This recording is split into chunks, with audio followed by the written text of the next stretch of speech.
Cold, rainy nights on a Liverpool quayside in the years before the Great War. The world was in shock at the loss of Titanic. So proud that they'd been days before.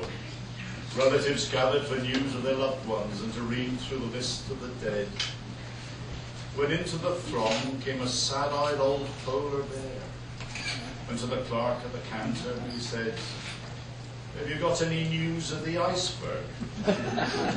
My family were on it, you see. "Have you got any news of the Iceberg?"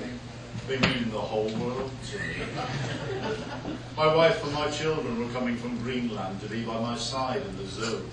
Belinda's my wife and Bernard, the eldest, and Billy, well, he's only 2. I know on the ship there were hundreds of people, and I know that the iceberg's not yours. And the polar bear's eyes held the start of his teardrops, and he covered his face with his paws. Have you got any news of the iceberg? The family were on it, you see. Have you got any news of the iceberg? They mean the whole world to me. It's been over a year since I last saw my children. I left home to build my career. I worked very hard. I'm a star in the circus. But it's all been for nothing, I fear. There's my face on the poster. We're in town this week. The children were meeting me here. Everyone watched as he struggled to speak, and his paw brushed away with one more tear. Have you got any news of the iceberg? The family were on it, you see. Have you got any news of the iceberg? You mean the whole world to me.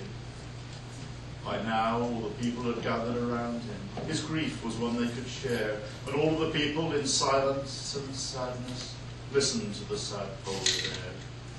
I wanted my children to see me performing, and Belinda, she would have been proud. But at last, lost for words and his tears flowing freely, the question was asked by the crowd. Have you got any news of the iceberg? My family were on it, you see.